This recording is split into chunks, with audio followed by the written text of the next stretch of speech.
No programa de hoje vamos falar sobre o barroco e a sustentabilidade. O barroco é um estilo de expressão artística encontrada em cidades históricas como Ouro Preto. Suas formas características fazem da cidade um conhecido e admirado destino turístico. E essa arte geralmente é feita da extração de madeira para a confecção de esculturas. Mas quando alguns artistas resolvem aproveitar o material, este trabalho se torna sustentável. Essa é a saída que Ednei do Carmo, escultor e entalhador de obras sacras barrocas, encontrou para o desperdício de madeira. Ele criou uma técnica que transforma os resíduos da madeira eliminada em uma massa que é colocada numa forma de silicone que dá origem a novas peças. Precisamente com 12 anos eu já estava fazendo umas gracinhas, como se diz, né? Mas eu tive uma vantagem específica porque eu sou filho de marceneiro. Então na minha casa já tinha madeira, já tinha umas ferramentas.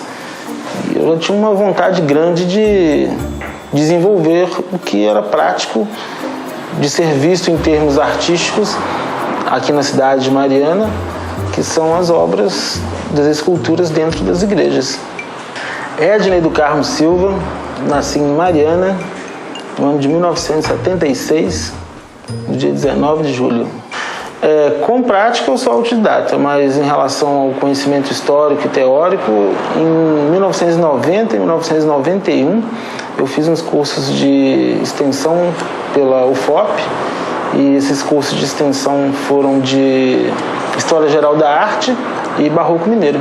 Quando eu comecei a fazer os trabalhos de entalhe, o meu pai, que era marceneiro, trabalhou com marcenaria a vida inteira, ele, nas horas de folga, ele fazia entalhes e esculturas.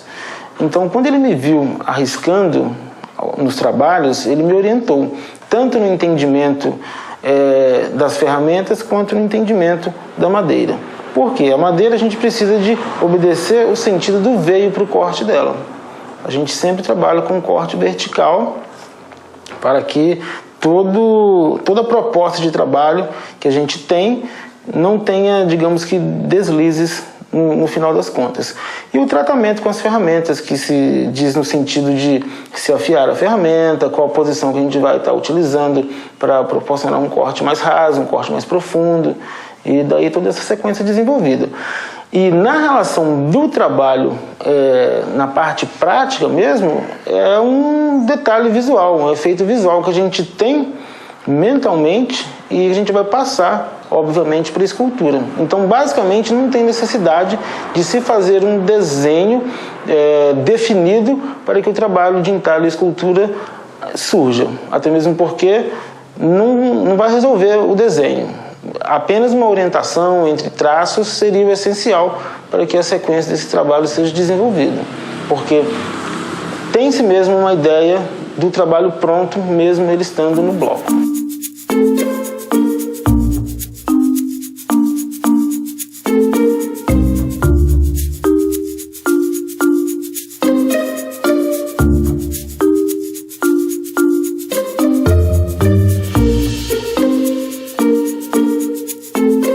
Pois então, o Barroco Mineiro, para ser mais direto, ele abrange vários segmentos artísticos, não só o segmento criativo em função da arte sacra, mas todo o aparato decorativo que vem ostentar a figura sacra. Então, são desenvolvidos trabalhos de rocalhas, de volutas, figuras fitomórficas, zoomórficas, e essas sim vêm complementar toda a estrutura do barroco. Então, quando eu me fundamento e dou uma direção para o estilo de trabalho que eu quero desenvolver, exatamente eu vou estar fazendo um estudo geral, iconográfico e iconológico da obra para estar desenvolvendo.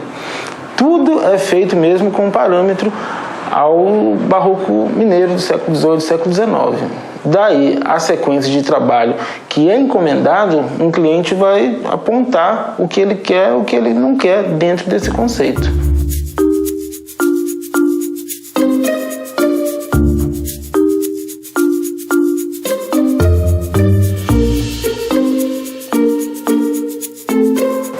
A madeira que eu utilizo para o trabalho hoje é o cedro. O cedro ele foi muito explorado no século XIX, século XVIII aqui em Minas Gerais, e praticamente ele se extinguiu aqui da região. E não tendo mais essa madeira, obviamente, quem vai fazer o segmento para o trabalho vai trazer essa madeira de outro local. Cada dia que passa, mais rara fica e muito mais cara essa madeira que eu trabalho com ela. Então me veio a ideia de parar de jogar fora o resíduo que eu mesmo produzo. E eu fui juntando aleatoriamente todo esse resíduo e pensando numa técnica que eu poderia estar desenvolvendo para que eu fizesse um outro trabalho com base nesse resíduo que eu mesmo produzi. Por quê? A madeira, mesmo depois de conseguida, quando ela vai chegar em minhas mãos para que eu faça o trabalho, ela já está reduzida a 2/3 do que era a árvore, em função de preparo das toras de madeira, digamos assim, pelo pranchamento, pelo aproveitamento das partes basicamente que são boas para serem trabalhadas. E com esse 2/3 de madeira que eu chego com ele aqui, na melhor das hipóteses, eu vou eliminar a metade dessa madeira para que eu tenha um trabalho pronto. Isso na melhor das hipóteses. Então, digamos que mais de 2/3 da madeira da árvore original vai embora. Então, todo esse resíduo que eu produzo, eu guardo e o reutilizo, desenvolvendo outros trabalhos que são feitos baseados nos meus próprios trabalhos, dos quais eu tiro formos de silicone e desenvolvo uma massa que é especificamente com pó, com cola PVA e os pedaços produzidos.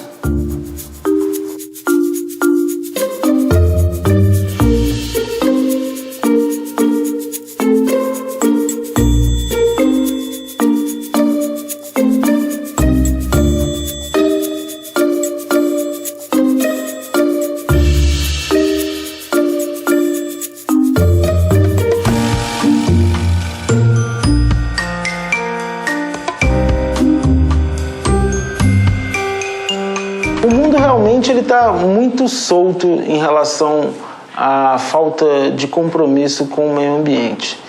E isso a gente vê em função de gastos indiscriminados de bens naturais. Tudo que a gente tem como lixo ou como rejeito, certamente tem um reaproveitamento.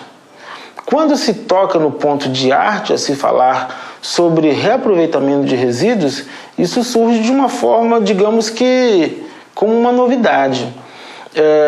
A novidade ela está exatamente no sentido que o consumo de arte, querendo ou não, ele ainda é dado como supérfluo.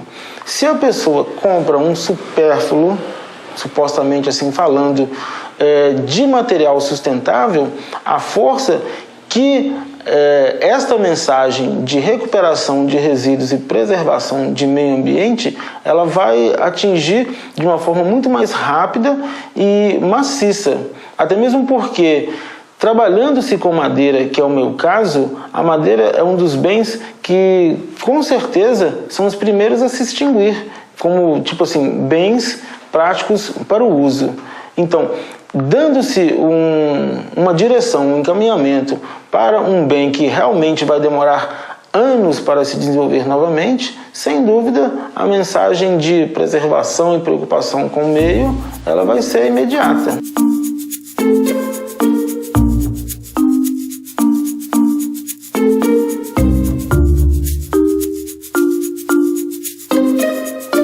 Se você se interessou pelo trabalho do artista Ednei do Carmo, visite o seu ateliê em Mariana, localizado na rua Dom Silvério, 418, no centro histórico da cidade.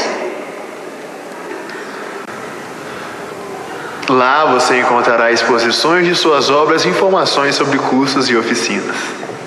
Para conhecer o projeto Escola de Cultura e detalhes da sustentabilidade madeireira, acesse o site edneicarmoesculturas.com.br. Encerramos aqui uma boa ideia. Até o próximo programa.